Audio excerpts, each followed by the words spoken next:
چادر استعمال کرنے کی مختلف صورتیں ہیں۔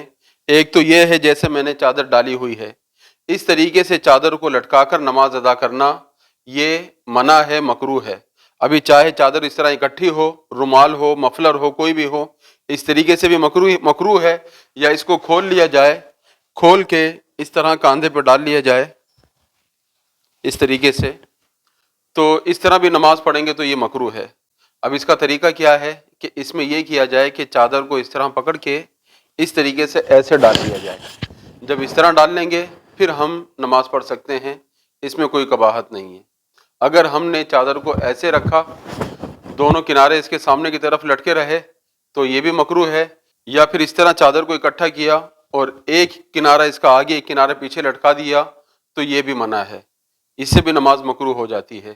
تو چادر کو اس طریقے سے بھی استعمال نہیں کرنا، اس کے دونوں کنارے آگے کی طرف بھی اس طرح نہیں لٹکانے ہیں، بلکہ یا تو اس طرح اس کو کرنا ہے، اگر چادر کھلی ہے تو پھر بھی اس طریقے سے ایک کاندھے کے اوپر ایک حصہ اس کا آگے کی طرف آ جائے گا، ایک پیچھے کی طرف، پوری لپیٹنے کے بعد اس طریقے سے ہم چادر کو جب استعمال کریں گے تو نماز میں ہماری کوئی خرابی نہیں ہوگی، نماز ہماری صحیح انداز میں صحیح طریقے سے ادا ہو جائے گی۔ اس کے بعد باری آتی ہے موزوں پر مسح کرنے کی۔ سردیوں میں کچھ لوگ موزے استعمال کرتے ہیں اور ان پر پھر مسح کرتے ہیں۔ سب سے پہلی چیز جو سمجھنے کی وہ یہ ہے کہ موزہ پہننے کا مقصد کیا ہے۔ موزہ استعمال کرنے کا مقصد یہ ہے کہ پاؤں کو پانی سے بچایا جائے، سردی سے بچایا جائے۔ اب ہم ایسا موزہ استعمال کریں کہ جس کے اندر پانی نہ جائے اور سردی بھی ہمارے پاؤں کو محسوس نہ ہو۔ اب اگر موزہ ایسا ہے، یہ جراب ہے کہ جس کو پہنیں گے، اگر اس کے اوپر پانی ٹپکتا ہے تو وہ پانی پاؤں تک چلا جائے گا، یا نیچے اگر ہمارا پاؤں کسی گیلی جگہ پر لگتا ہے تو پانی کی سیم ہمارے پاؤں تک پہنچ جائے گی، تو ایسی جراب میں ہمارا مسح نہیں ہوگا اگر ہم اس کے اوپر مسح کریں گے۔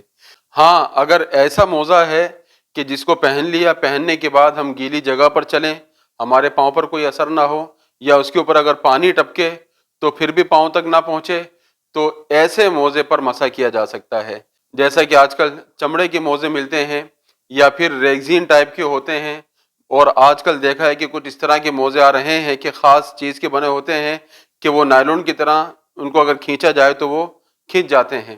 تو اس طرح کے بھی موزے جو ہے وہ بن رہے ہیں کسی خاص چیز کے، ان کو استعمال کیا جاتا ہے۔ تو اس طرح کے موزوں کا استعمال کر کے ان پر مسح کیا جا سکتا ہے، اور مسح کر کے ہماری نماز ہو جائے گی۔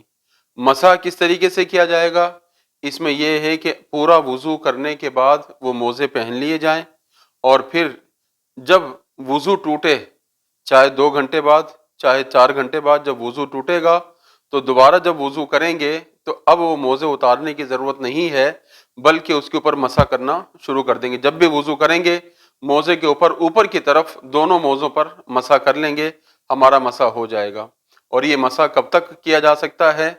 جس وقت ہمارا وضو ٹوٹا تھا، ہم نے وضو کیا تھا، پہلا وضو، جس وقت ہم نے موزے پہننے کے بعد جو ہمارا پہلی مرتبہ وضو ٹوٹا اور ہم نے وضو کیا، وہ وقت ہم دیکھ لیں، اس کے بعد اگلے دن اسی وقت تک ہم موزوں پر مسح کر سکتے ہیں۔ مثال کے طور پہ ایک شخص نے فجر کی نماز کے لیے وضو کیا، موزے پہن لیے، اب اس کا وضو ٹوٹا 10 بجے، 10 بجے اس نے وضو کیا تو موزوں پر مسح کر لیا، اب اگلے دن 10 بجے تک وہ موزوں پر مسح کر سکتا ہے۔ موزوں پر مسح اوپر کی طرف ہوگا، ہاتھ گیلا کر کے اوپر کی طرف پھیر دینا ہے دونوں موزوں پر، اس طرح یہ مسح ہو جائے گا۔ یہ مقیم آدمی کے لیے ہے، مسافر کے لیے پھر 3 دن کی مدت ہے کہ وہ 3 دن تک موزوں پر مسح کر سکتا ہے۔ آج کل کچھ لوگ جرابوں پر مسح کر لیتے ہیں اور یہ سمجھتے ہیں کہ یہ جائز ہے، درست ہے۔ تو میں نے آپ کو شروع میں بتا دیا کہ موزوں پر مسح کا مقصد یہ ہوتا ہے کہ پاؤں کو پانی سے بچایا جائے اور سردی سے بچایا جائے۔ جرابوں کے اوپر اگر پانی گرے گا، کوئی شخص وضو خانے میں وضو گاہ پر بیٹھ کر وضو کرے گا تو لازمی سی بات ہے کہ اس کی جرابیں گیلی ہو جائیں گی اور پاؤں تک پانی پہنچ جائے گا، تو لہٰذا وہ مقصد حاصل نہیں ہوا۔ تو اس لیے موزے ایسے ہوں کہ اگر ہم پانی کے قریب بھی ہوں تو ہمارے پاؤں تک پانی نہ پہنچے، تو ایسے موزوں پر اگر مسح کریں گے تو وہ ہمارا مسح کہلائے گا، اور ایسے موزے پہن کر نماز پڑھنے کی ہمیں اجازت ہوگی۔ اگر ایسے نہیں ہیں تو پھر جرابوں پر مسح کر کے اگر ہم نمازیں پڑھیں گے تو ہماری نمازیں نہیں ہوں گی، تو لہٰذا اپنی نمازوں کو ضائع کرنے سے بچائیں، کہیں ایسا نہ ہو کہ ہم محنت بھی کریں اور ہماری نماز ہی نہ ہو۔